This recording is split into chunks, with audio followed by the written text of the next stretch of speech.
Today's technology evolves with almost incomprehensible speed. Ever new, ever exciting, with endlessly fascinating stories to explore.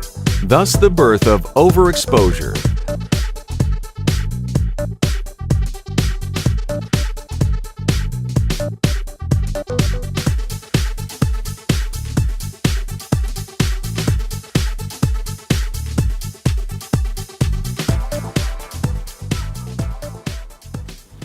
Today, Overexposure has the privilege of welcoming an amazing guest, a truly iconic figure of the cell phone revolution, Mr. Martin Cooper, the inventor of the mobile phone.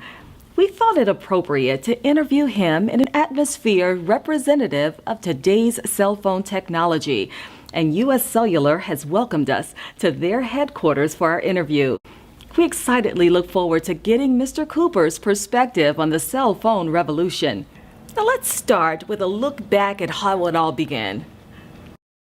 For years and years, we just knew that the way people wanted to communicate was not tied with the copper wire to their desk, not trapped in their homes because they needed that copper cage.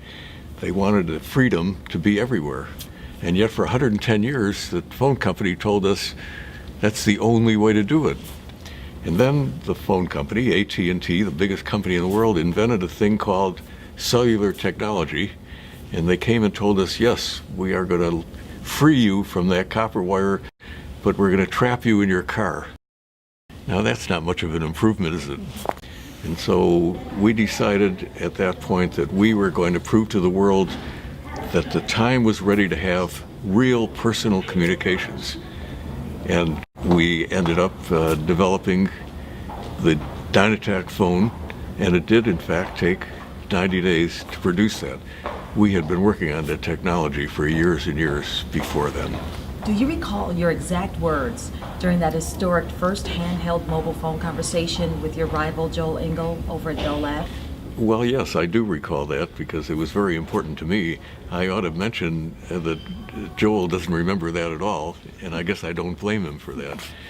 But I called him and I said, Joel, I'm calling you from a cellular phone, but a real cellular phone, a handheld, personal, portable cellular phone. And there was silence at the end of the line. I suspect he was gritting his teeth. And then he very politely said, well, that's very nice, Marty, thank you. And that was essentially the end of our phone call.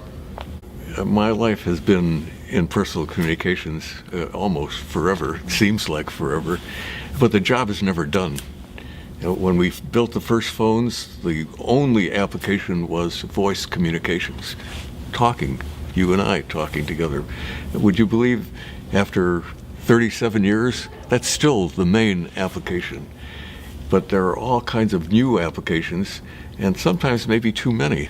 The whole concept of how we manage businesses, how we manage our lives, is going to change in the future.